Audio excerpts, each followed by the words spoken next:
Ready? Ready to go. Pledge allegiance. I pledge allegiance to the flag of the United States of America and to the republic for which it stands, one nation, under God, indivisible, with liberty and justice for all. It looks like we only have a couple items on our agenda for the work session. The first thing is to review the driveway and entrance policy. Morning, you guys.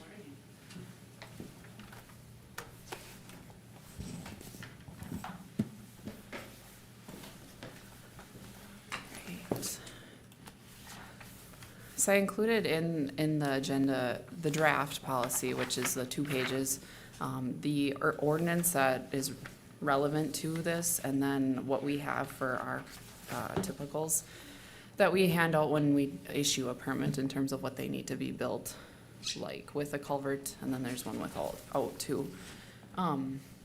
Really, why this came about is there's a few issues that we've been running into with these entrance permits when we're issuing them.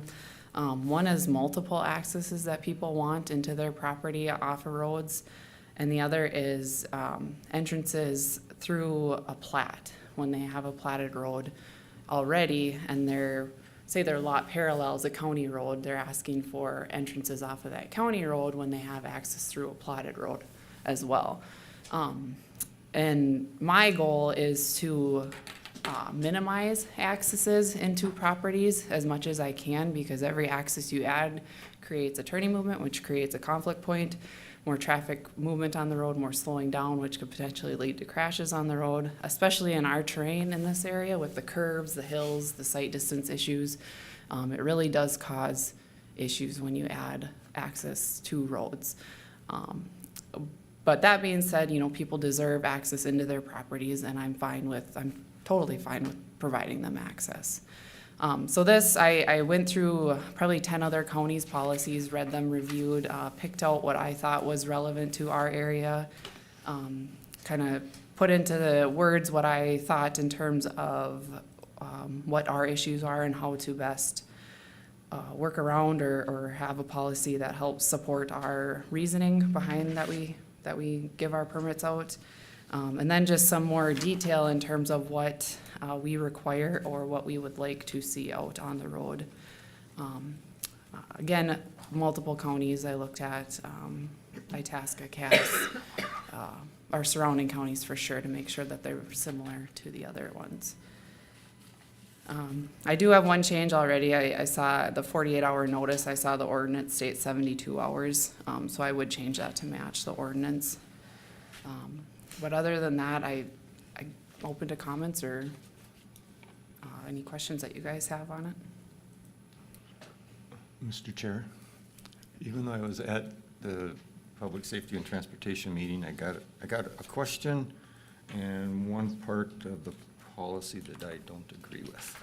Okay. Let's start with the confusing part for me. In location, second line there, driveway entrances, placements cannot be closer than so many feet from the center line. So see if I understand this correctly. So that's a road. Yep. And that would be the center line, the middle of the road. Okay.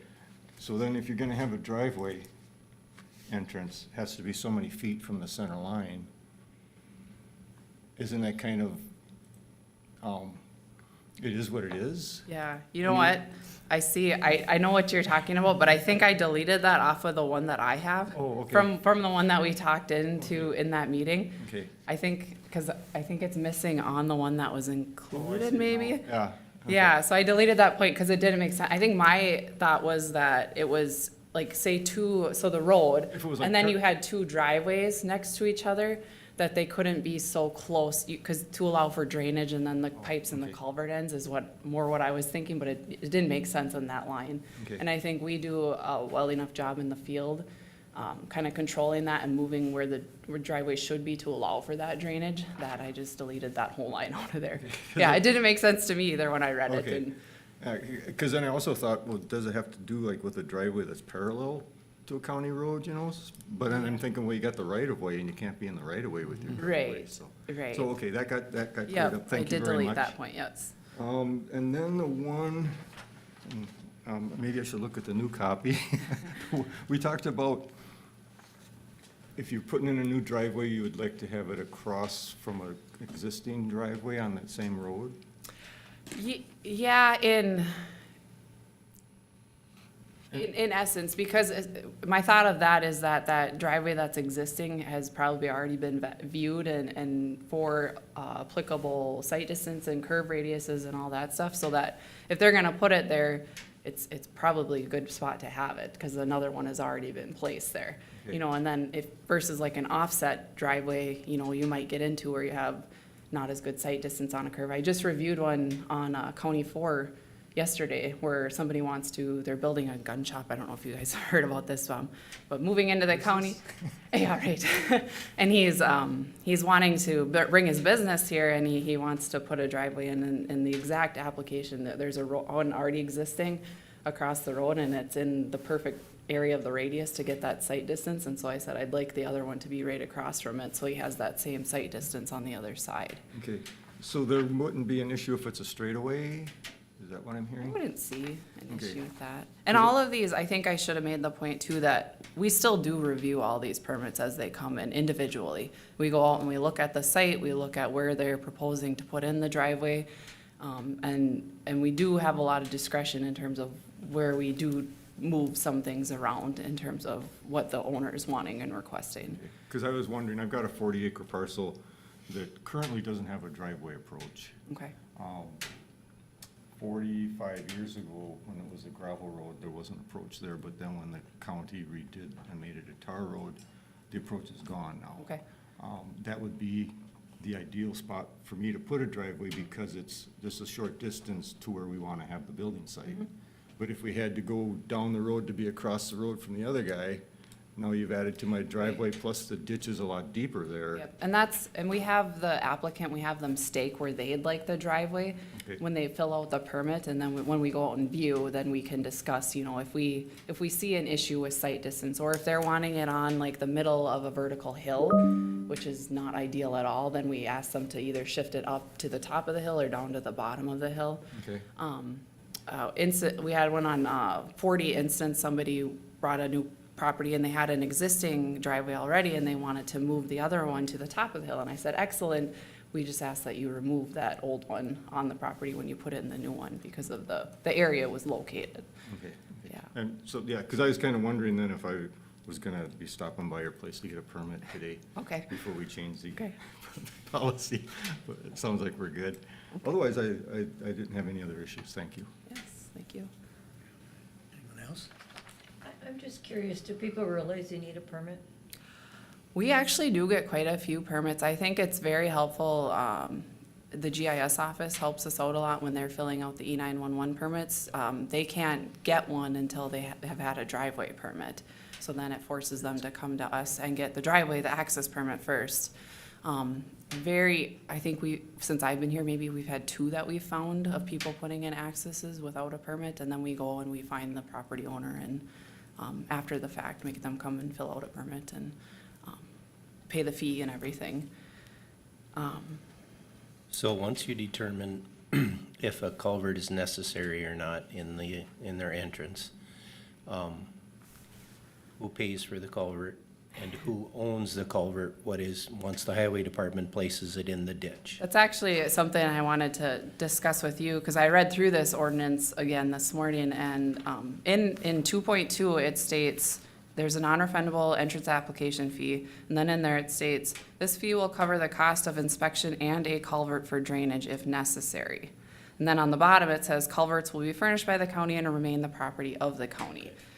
Right now, we charge a $300 fee for our entrance applications, and then we provide the culvert to the landowner.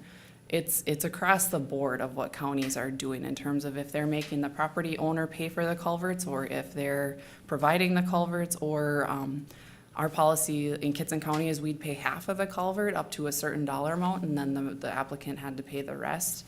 I think that any way is fine with me. I guess I'd maybe rely on you guys to what you think is reasonable for that. I can get some numbers together from Christina in terms of what we pay annually on culverts that we provide to these driveways, so you could see that number if you'd like. You must have a common size and length that pretty much gets placed in the county right away. A common Because- size is typically an 18-inch with 2 aprons. Length determines on how deep your ditch is. So if it's a shallow ditch, you have a shorter pipe. If it's a deeper ditch, you need a longer pipe to allow for that 20-foot top that we're requiring on it. So- I would say usually it's a 30-foot pipe with 2 aprons, 30-foot 18-inch pipe is what I So would say. so if you have a extremely deep ditch, your pipe could be well over 40 feet. Yeah. Our $300 isn't covering the cost of a Right. galvanized 18-inch pipe plus aprons. No, I don't know the cost per linear foot of pipe right now. I would say, I don't even want to guess. I would have to look at what we buy them for. Are you buying full length, or are you buying like 16-footers, putting band on there? We buy spiral and riveted, so we use a full-length section of the spiral, and then if we need additional length, we rivet another section on with a band, and then the 2 aprons on the end. Okay, all right. Is there a different charge if you don't need a culvert?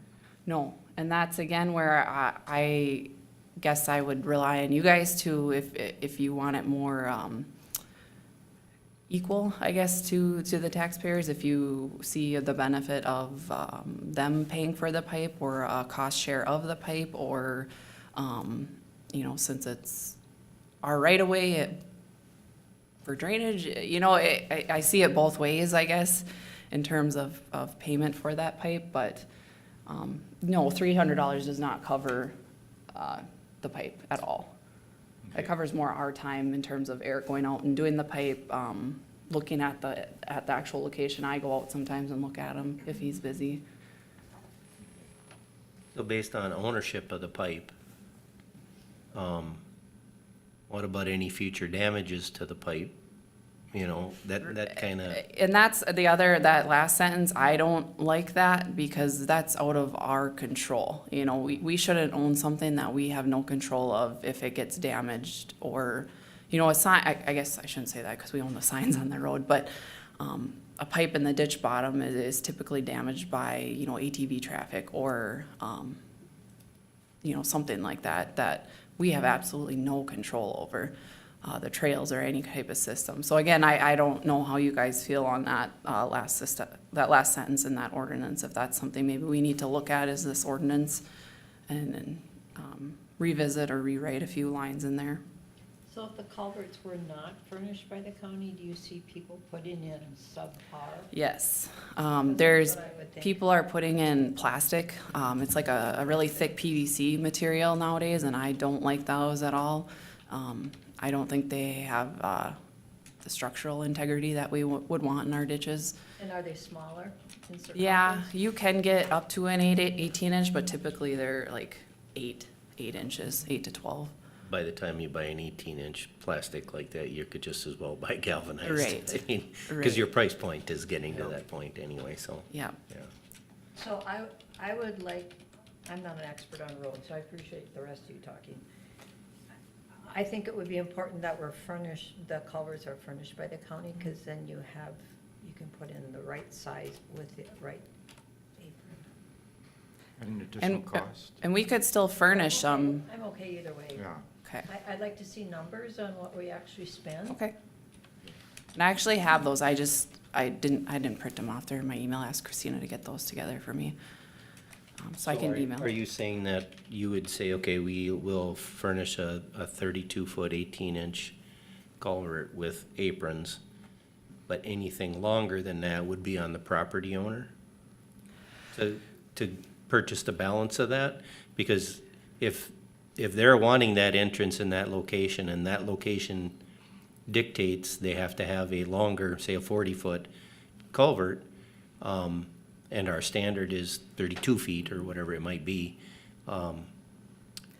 I preferred it a price versus a length. Okay. Due to the fact that it's not always an 18-inch pipe. And Sure. the cost difference between an 18-inch to say, what is that, 21-inch is significant. And if you're having to upsize to a 21-inch pipe, yeah, there is a huge cost difference there, and I don't know if that's fair necessarily, the length. I don't know. I've seen it both ways. So I've done. The policy can be amended administratively Yeah. by the board. Yeah. The ordinance would have to go through a public process, and 2.2 does say, if a larger than standard size is requested, the cost of the additional culvert will be paid by the applicant. That language should probably read if a larger than standard size is required. Right. Because there are situations where we're gonna recommend a larger pipe based on length or based on diameter, you know, because of the right-of-way in the ditch there.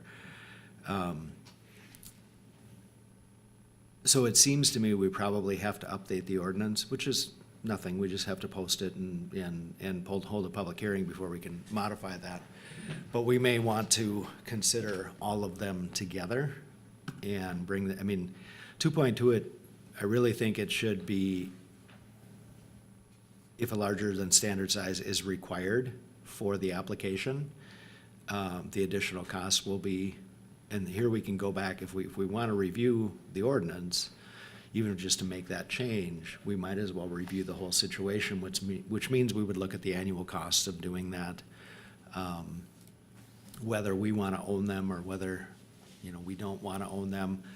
If we don't own them, we would, you know, still require that they keep them in functional operation, right? I mean, the right-of-way is the county's concern. And the access to the right-of-way, the sightlines, is the county's concern. So if we switch it so that they own them and it's damaged and it's causing an erosion problem or other problem with the right-of-way, then we would have the ability, if we modify the ordinance, to say you need to repair this, or we can for this price. But it just seems like that line doesn't say what we want it to say. So we should probably think of a So plan to thinking move about forward. that, when you're saying we will enforce, I go back to Corey's, how are we gonna enforce? So are you gonna do inspections all the time, or only when someone complains? Or, I mean, if we give up ownership, is it easier just to own them? I think that we right now are running it like the homeowners own the pipe once it's installed. Like, once we deliver it and once they put it in, then we don't do anything necessarily with it unless we get a complaint from that property owner, or maybe somebody riding the trails that have noticed something, and then we could go look at the pipe. I think if we could require them to replace if it's impacting our drainage in the ditch, or if it's a safety hazard in terms of like the aprons have been crushed or knocked off or something, we could require that maybe through this somehow, of writing language in there of if it's damaged or a safety hazard, then it's on the responsibility of the landowner to replace. So landowners have a love-hate relationship with ATVs? Yes. And so yes. a lot of them would prefer that the ATVs are not even allowed in the right-of-way, but yet they are. And so if it's damaged by an ATV,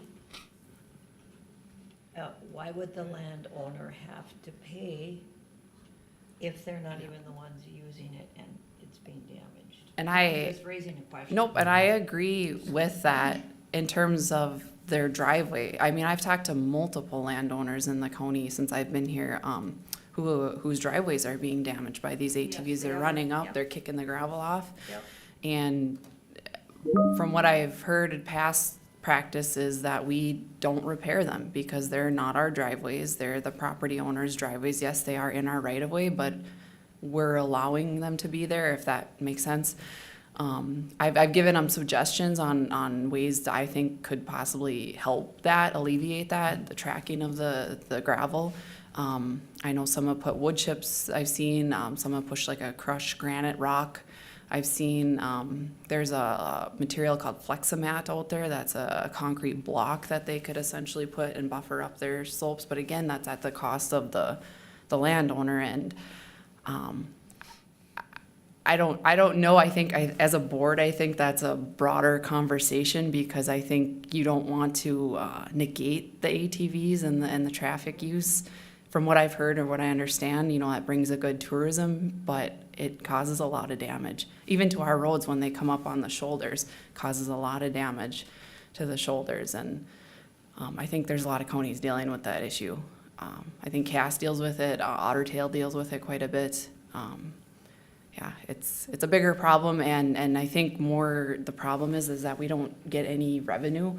You know, like the DNR gets the revenue from the licensing or the tagging of these ATVs, but we don't see any of that in terms of trail maintenance. I don't know how the trail programs work. I don't know if the forest riders get any repair money, or I don't know enough about it to look into Right. that.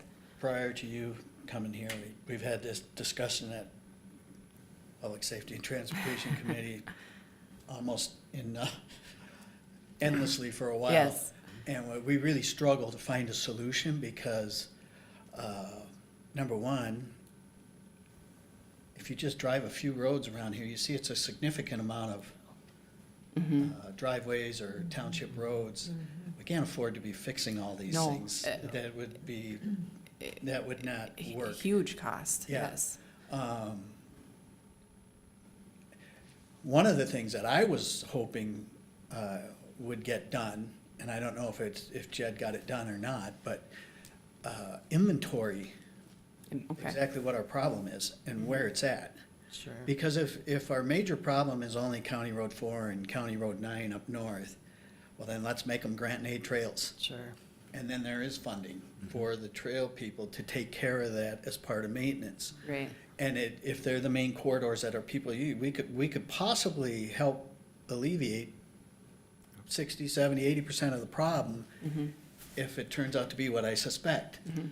And other than that, I've seen Aiken County put an ordinance together on township and county roads for non-grant and aid areas, allowing ATVs to ride on the shoulder of the road at a reduced speed for the purpose of accessing a trail. And only that purpose.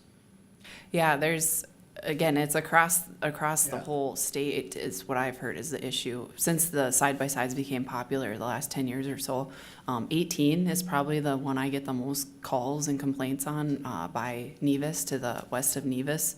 And it's just driveway after driveway after driveway, but that's where they want to ride and that's where they're going. They're going over to Dorset or wherever. And 4 is the other one that I get a lot of complaints on. And that's where I've seen the wood chips pop up. And we're looking at a couple intersections of our county roads specifically, gravel county roads, and gonna try the Fleximat. Again, it's a concrete block with a geogrid in it that you kind of place, and then vegetation grows through the block, and we're gonna see if that kind of helps alleviate some of the tracking. It does a marvelous job. Yeah, It is really, I've used it for like flooding up Oh, north sure. for Yep. stabilization, but never for I didn't think I'd ever have to use it for ATVs, but if it's something we can use, it's not what I would consider expensive. I think it's about $1,500 for a 8x10 roll. It's very heavy though, and you need a backhoe to install it. You know, for the areas where there's a lot of ATV traffic, if you're giving permits for driveways, do you discuss any of this with the property owner? I guess I haven't. Yeah, again, I think that your comment is needed in terms of where the issues are, and we could maybe highlight that when we see these applications come in and state, there is high ATV traffic, and as of now, the county kind of policy or guidelines is that we don't maintain damage due to ATV traffic. I think that is a good idea and something we could work with, and even maybe work with GIS in terms of mapping the trails or where there are the road trails that aren't the grant and aid that already have maps to them. And with the Heartland Spur coming in up to Amaville and Ford, that may alleviate part of the problem. Yeah. If they allow ATVs on that, I don't know that they will, probably Yeah. not. Yeah, If it's a bike trail, I would say not. I would say not too, Especially if but they tar it. Yeah, Yeah, well, and I don't know if you saw the article in the paper where the city, in discussion with the forest riders, is allowing ATVs to come in on specific roads, and I did have to tell them that, they should have asked us, as you guys are the road authority, to be involved in that discussion, but, they wanted to use 81, and loop up on 81 and then come down by, the ATV store out on 34, I forget what it's called. And using the shoulder of the road and having it signed, and I don't mind that per se. It does cause damage on our shoulders. The gravel gets flung out less damage, but my issue is it's so heavily trafficked in the summer here that it makes me nervous having them on the roads, and they don't pay attention, the drivers aren't paying attention like they should, and it You'd have just to be makes me careful very where nervous. where you allow it. Obviously, County Road 4 would not be an option No. for riding on the shoulder. So your only choice there, if it's heavily trafficked, is to make the ditch at Granite A Trail Yeah. and try and get some funding. Yeah. But like County Road 25, from 64 to the forest roads that they're using, it's not very far. Right, And you could eliminate all that damage on everybody's approaches by allowing them to run at a reduced speed on the shoulder. yep, yeah. And the city, I don't know how this, I mean, they're allowing essentially to come into the gas stations is what they're allowing to bring that business in, but I think that, I have a note in my office, we need to rediscover that conversation with MnDOT on Highway 34, and making some improvements before we see an influx of ATV traffic with already traffic problems on that road. I would definitely say it starts with an inventory of where the. Yep, where the yep, problems and are, yeah, so we will- Make an educated we will decision work if on we that. decide to do anything. Be an excellent summer project for Yeah. a intern or something to. So Do you just- have a problem with homeowners installing these culverts wrong, or these approaches improperly? I think the problem we've ran into is people who want to bypass the county providing a culvert, and then their installer, whoever their contractor is, it says, oh, we got one in the yard that we'll just install, and it's not new, it's maybe dent or damaged, and then we say, they've already installed it, and we say, no, that's not an approved pipe, we didn't approve that, and they have to take it out then, and I think, I've only heard of one instance before my time where they've actually made a person tear out the approach, that was put in improperly and not done. That's, like, goes back to Jeff's point about changing that sentence, because, we don't want the applicant determining necessarily Right. what pipe it goes in there, otherwise you're gonna have a hodgepodge mess. Right, You yeah, want, basically you guys determining what's required, yeah, and then they have to get the appropriate yep. pipe. And And that's why I like the idea that the county will supply, Yeah.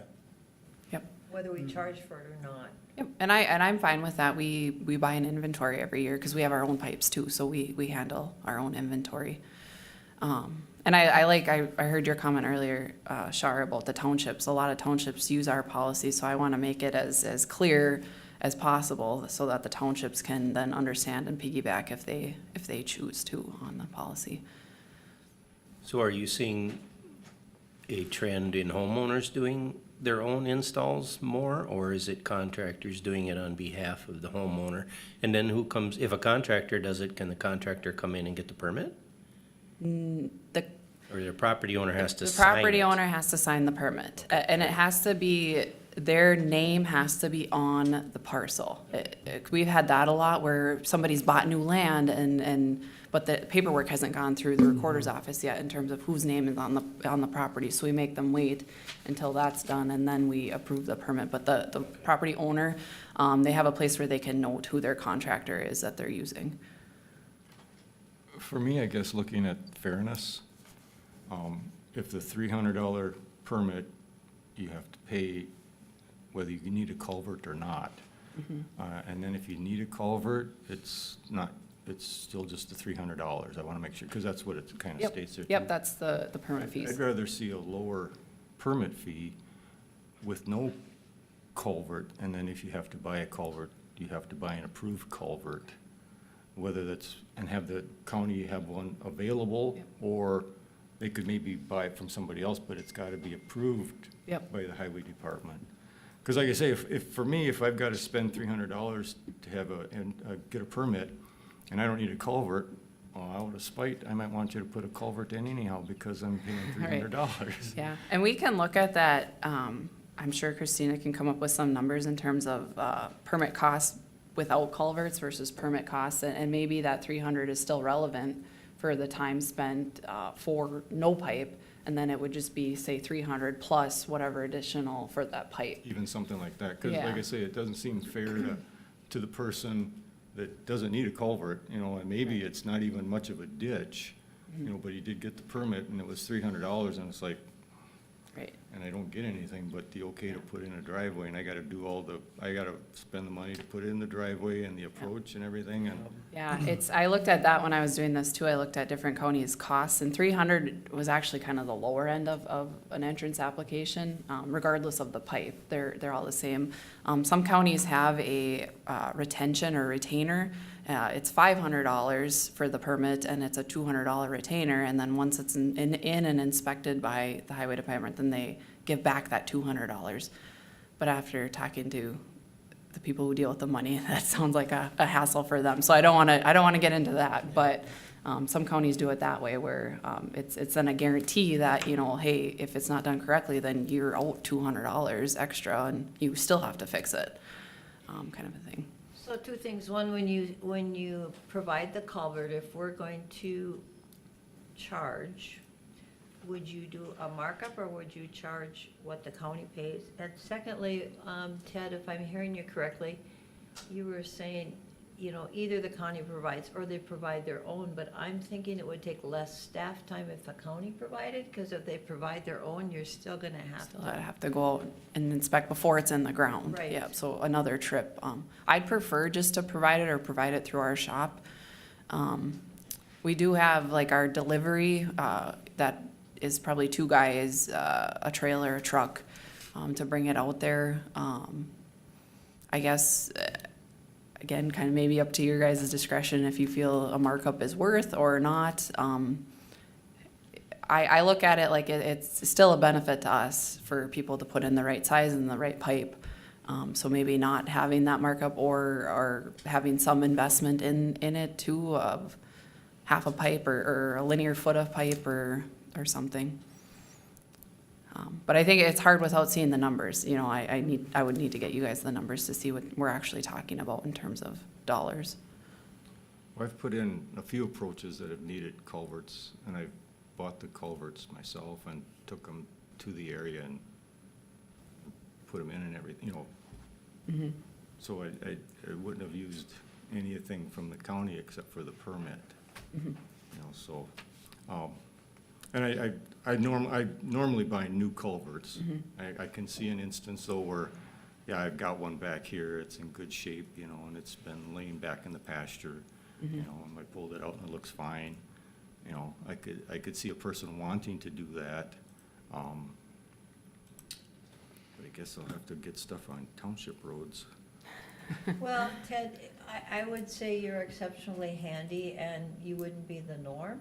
True. A lot of people are moving out from the city, or they're moving and this hasn't even been in their wheelhouse before. Yeah, and we, you know, an example, our CASA 30 that we're planning to reconstruct this year, we're moving the ditch back. So we are replacing everybody's driveway culverts with that because it's our purpose to move that. So they will get all new entrance approaches and culverts on that, but kind of like mailboxes, I guess, is we put the support in, but once it's in there, then it's the responsibility of the homeowner. They essentially own it. Yeah, and I've tried to get our mailboxes moved, and working with the post office is really interesting. Yeah. But you put them in, and then there's another step if you actually want to have your mailbox moved. Yeah. It has nothing to do with the county. Yeah, I've heard a lot, CASA 4, County 4, I've heard a lot of people are upset with the post office for not allowing it to move, or it's on the wrong side of the road where they're having to cross, and the post office is just not receptive to their comments with safety on that. Yeah, I would like to not walk on the shoulder of 34 to Yeah. get my mail. Same with 40, and then sometimes the mailbox, it flies open just because Yeah, of the snowplow, and the Yeah. mail is strung everywhere, and It'd almost be better, like Lake Emma Town Hall, to put in like a PO box system there, like a city, and just have people go there, get all the mailboxes off the road and run it that way, I guess, instead of on the road. Good luck with that. I know. well, we can move it off of 40, but honestly, it's so expensive, it was almost $800 per person Jeez. that had our mailboxes there, Really? yeah. Just to move them? Yeah, well, so every other year they do a mileage, so you have to wait Oh, till a yes, year. yes, yeah. And then if we're gonna move them now, they're not gonna allow us to put in our own mailboxes. They're gonna do the, whatever they call that, where they have the lock boxes and then a couple boxes for.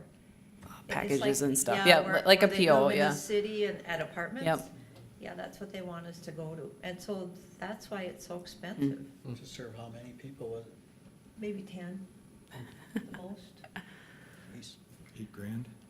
Yeah, Yeah, that's a, it's frustrating.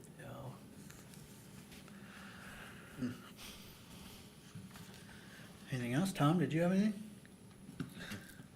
I was busy listening. I was, if I can give one thought about, you know, like Ted was saying, two different costs, but then someone won't know they'll need that culvert until they've gone through. They put in their money for the application, then you come out and look, oh, you need a culvert. So then they gotta pay some more if you have these two different fees.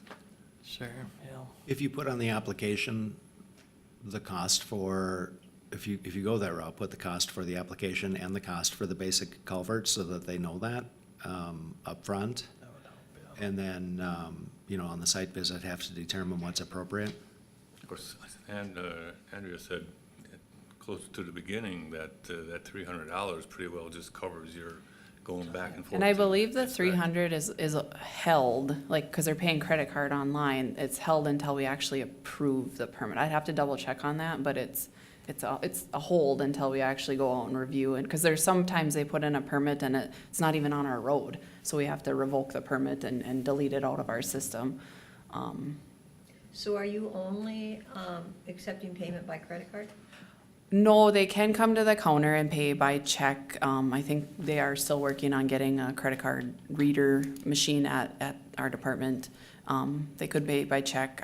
We probably would take cash, but I don't know anybody that pays that way, but primarily credit card through the online application. And then do they pay a 3% fee for the credit card? When we're in the process of filling out the paperwork to switch over to the new transaction processing, and the transaction, we will collect the transaction fee as well. I'd have to look at what RT Vision's markup. I would assume there's a credit card fee, just, I think everybody has one nowadays. That's getting to be more and more. Yeah, I can understand if you're taking 3.5% of your profit to pay for that transaction. right. Yeah. Yeah, most people that do come in, they ask, can I pay by card anyways? And then we say Right, a no, lot of and they people want, just you do know, that. then they have to do cash or something. Same with, you know, the Christmas tree permits or whatever else we're offering. Blue Blades is another one that they just want to pay by card. Yeah. I got one question that goes, you know, that's not part of the culvert stuff, but it goes back to that other one around, for subdivisions, they have to come off of a platted road, but sometimes you got subdivisions that have large tracts, like 5 acres or more, or 5 acres, I think.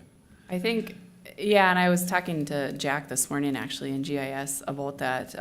There's one example specifically that came up this last year, and it was on a new division off of CASA 13.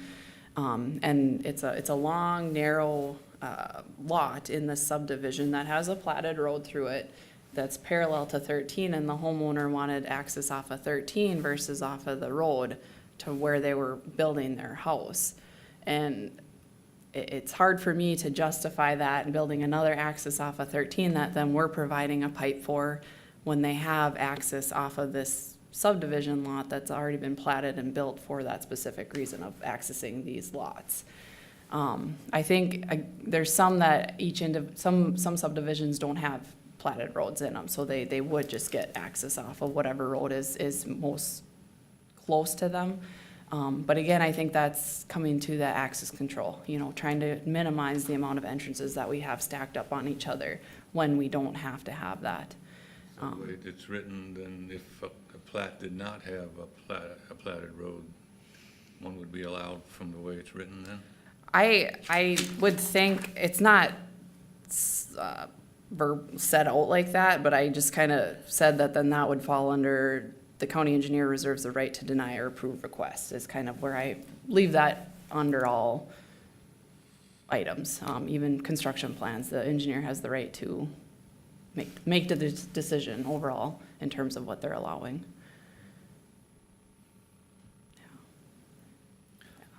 We get a lot of, people want, they're building shops or something and they want another driveway that's 20 feet from their existing driveway to go to their shop or something. We get a lot of those and, yeah, a lot of extra conflicts on the road that we don't need with today's driving habits. So we need to bring another copy back. I'd suggest back to the February work session so that we can just keep talking through it. We can redline the ordinance and redline the proposed policy as it is.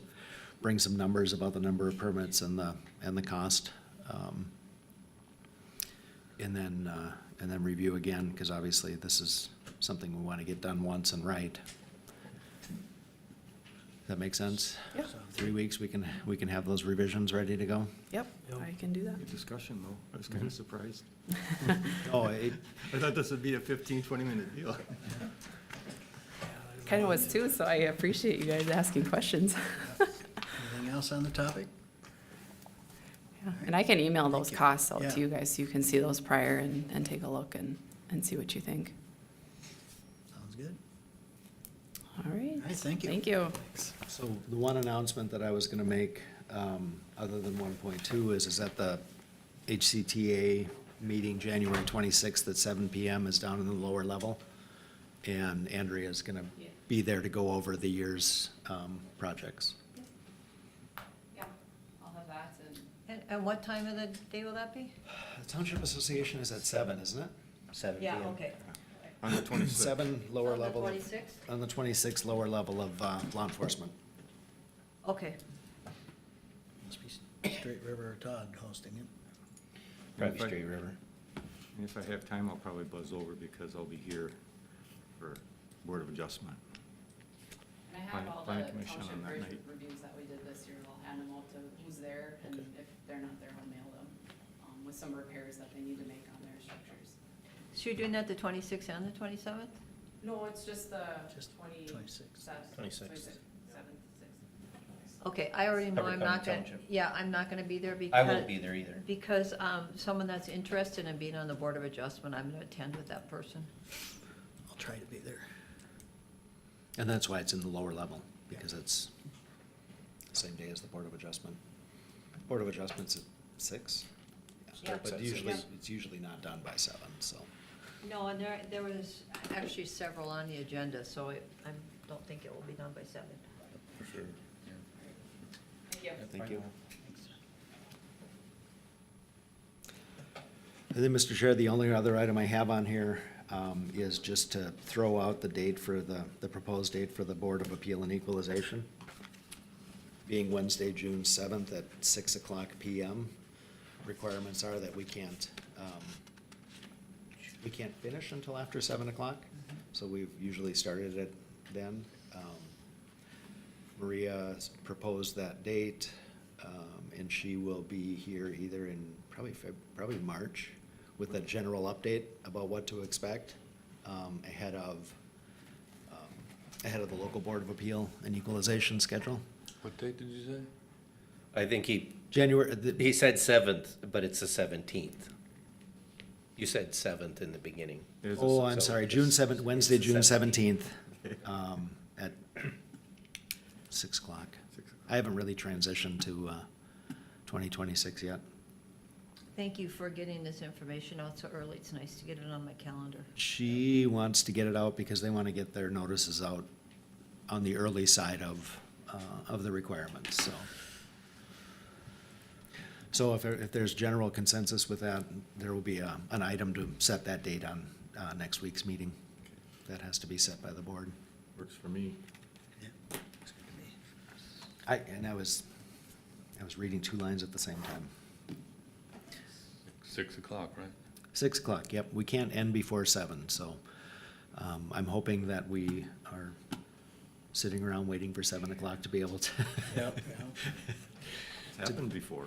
It has. It hasn't happened in 4 years, but it has happened before. I remember that. I think even my first year here, the County Board of Appeal was typical. All right, anything else? Motion to adjourn? So move. I'll second. All in favor? I- Aye. We're adjourned.